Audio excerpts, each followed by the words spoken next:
மகர ராசிக்காரர்களே, விறகு விற்பவர்களின் கண்களுக்கு வீணை கூட எத்தனை கிலோ தேரும் என்ற ஞாபகம்தான் வரும். அதனால் நம்ம யார் அப்படின்றத விட நம்மளை யார் யார் எப்படி பார்க்குறாங்க அப்படின்றது முக்கியமாகிறது. ஆமாங்க, நம்ம நீதிமானாக இருக்கலாம், சத்தியவானாக இருக்கலாம், ஒழுக்கக்காரங்களாக நம்ம இருக்கலாம். ஆனால் மற்றவங்க பார்வையிலையும் நம்ம நல்ல விதத்தில் தெரியணுங்க. அதனால தாங்க நீங்கள் எப்போதுமே வெளிப்படையாக வெளிவட்டாரத்திலையும் பேசி தான் யார் என்பதை அவ்வப்போது நிரூபித்து கொண்டே இருப்பீங்க. இனிய தமிழ் புத்தாண்டு நல்வாழ்த்துக்கள் மகர ராசிக்காரர்களே. இந்த புத்தாண்டு பராபவ வருஷமாக மலர்கிறது.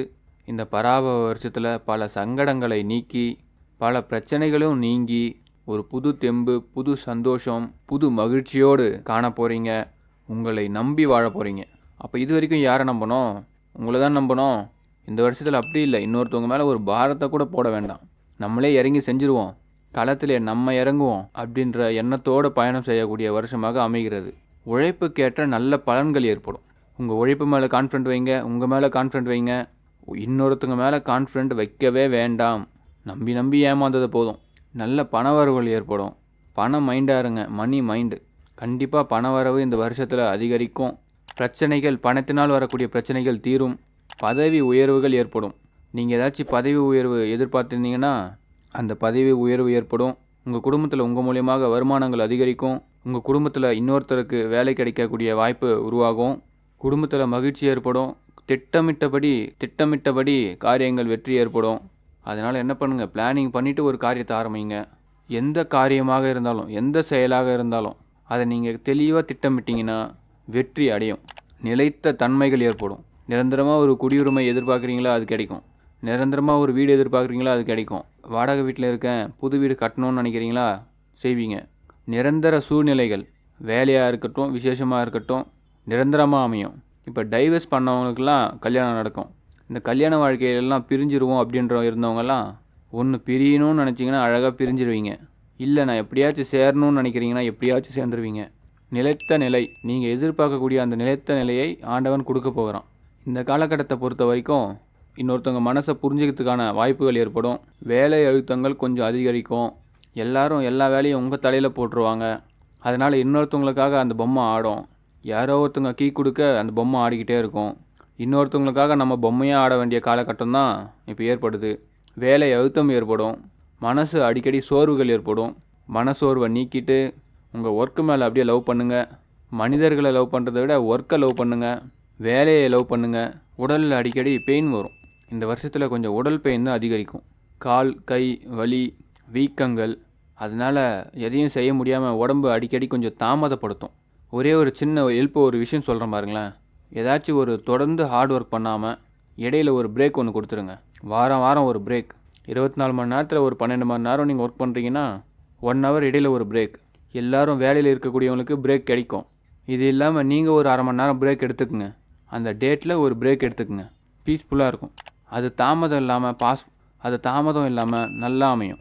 நம்ம தொடர்ந்து ஒர்க் பண்ணும்போது தான் இடையில் ஒரு தாமதம் ஏற்படுது. அதனால் இடையில் நம்மளே தாமதப்படுத்திக்கிட்டோம்னா ஒரு 20 நிமிஷத்தில் நம்ம வேலையை முடிக்கலாம். சான்சஸ் இருக்கும். நம்ம ஒரு 25 நிமிஷம் அதை வளர்த்துப்போம். 3/4 மணி நேரத்தில் ஒரு வேலையை முடிக்கலாம். 1 ஹவர் வளர்த்துப்போம்.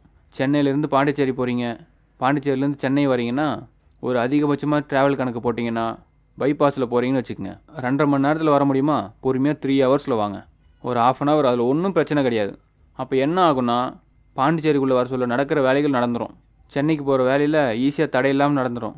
ஆனால் ஃபாஸ்ட்டாக 2 மணி நேரத்தில் 10 நிமிஷத்தில் கடந்துருவேன் அப்படின்னு நினச்சி உள்ளே போகும்போது நீங்கள் சப்ஜெக்ட்டுக்கு போய் அங்கே நீங்கள் நினைக்கிற வேலை காலதாமதம் ஆகும்.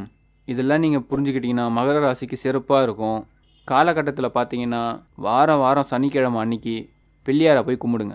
பிள்ளையார் தான் இந்த வருஷத்தில். ஏன்னா 7.5 சனி விலகி இருக்கார். அதுவும் இல்லாமல் ஜூன் மாதம் 2ஆம் தேதியிலேருந்து பார்த்தீங்கன்னா குரு உங்களுக்கு அல்டிமேட்டாக ஹெல்ப் பண்ண போகிறாரு. 7வது இடத்துக்கு வராரு. அப்போ பெஸ்ட்டு டைம் நீங்கள் எப்படி பிடிச்ச மாதிரி பயன்படுத்திக்கணும் அப்படின்னா, நான் சொன்ன 15 நிமிஷம் இடைவேளை. ஃபாஸ்ட்டாக ஒரு விஷயத்தை முடிக்கணும்னு நினைக்கிறத விட ஸ்லோவாக பண்ணுவோம். நம்ம டைம் மேனேஜ்மெண்ட்டை எடுத்துப்போம். பொறுமையாக குளிச்சுட்டு, பொறுமையாக சாப்பிட்றது, பொறுமையாக சாமியை கும்பிட்றது, இந்த டைம்லாம் எடுக்கும்போது நம்ம எங்கே போய் நிற்கணுமோ அங்கே போய் நிற்க மாட்டோம்.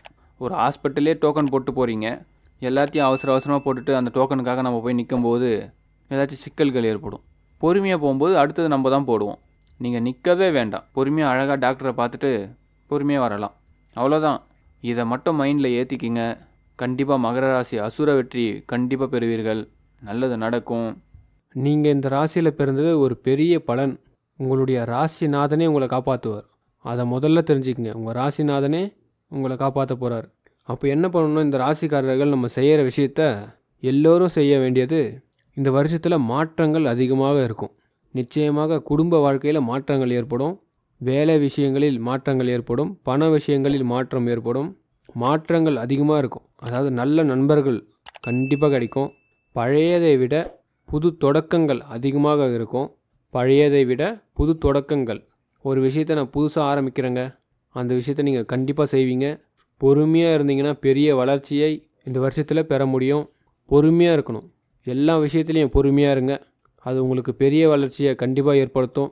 அதே மாதிரி பார்த்தீங்கன்னா மன தைரியம், அதுதான் இந்த வருஷத்தில் மிகப்பெரிய முன்னேற்றம். தைரியத்தை வச்சுக்குங்க. ஆன்மீகத்தில் அதிகமாக நாட்டமிடுங்க. குரு மந்திரம், காலையில் எல்லாரும் ராம மந்திரம் சொல்லுங்கள். மாலை நேரத்தில் சிவ மந்திரம் சொல்லுங்கள். எல்லோரும் சொல்லுங்கள். இந்த வருஷத்தில் இதுதான் பரிகாரம். பிரபா வருஷம் அனைவருக்கும் மாற்றத்தை ஏற்படுத்த போகுது. அதுவும் உங்கள் ராசிக்கு மாற்றம் கண்டிப்பாக உண்டு. வளர்ச்சி கண்டிப்பாக உண்டு. பொறுமை இருந்ததுன்னா, நம்பிக்கை இருந்ததுன்னா இந்த வருஷம் அதிர்ஷ்டம் உங்களை தேடி வரும். அதிர்ஷ்டம் உங்களை தேடி வரும். நம்புங்க, இதுதான் உண்மை. இந்த காலகட்டத்தில் அதிர்ஷ்டத்துக்கான தேவதைகள் உங்களை தேடி வரும்.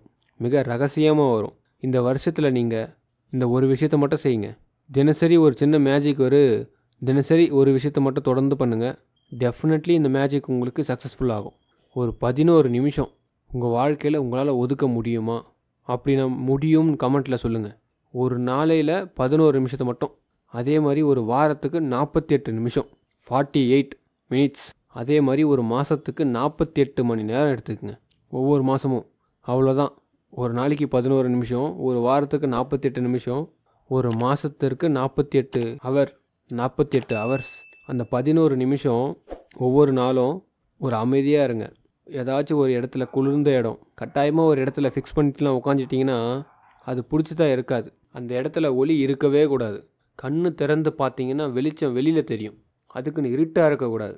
நம்மளுடைய ஒளி எப்படி இருக்கணும்? அந்த கண் எரிச்சல் அளவு இல்லாமல் 11 நிமிஷம் அமைதியாக ஒவ்வொரு நாளும் 11 நிமிஷத்தை எடுத்துக்கங்க. உங்கள் மனசை அப்படியே கட்டுப்படுத்துங்க. அடுத்த நாளைக்கு அந்த மனசு ஏங்கணும். இது அப்படியே தொடர ஒரு 10-15 நாள்லேயே உங்களுக்கு ஒரு முன்னேற்றம் தெரியும். அப்புறமா இந்த வாரம் 48 நிமிஷத்தை கொண்டு வாங்க. அதில் ஒரு வாரத்தில் ஒரு நாள், எந்த நாள் வேணால் எடுத்துக்கங்க.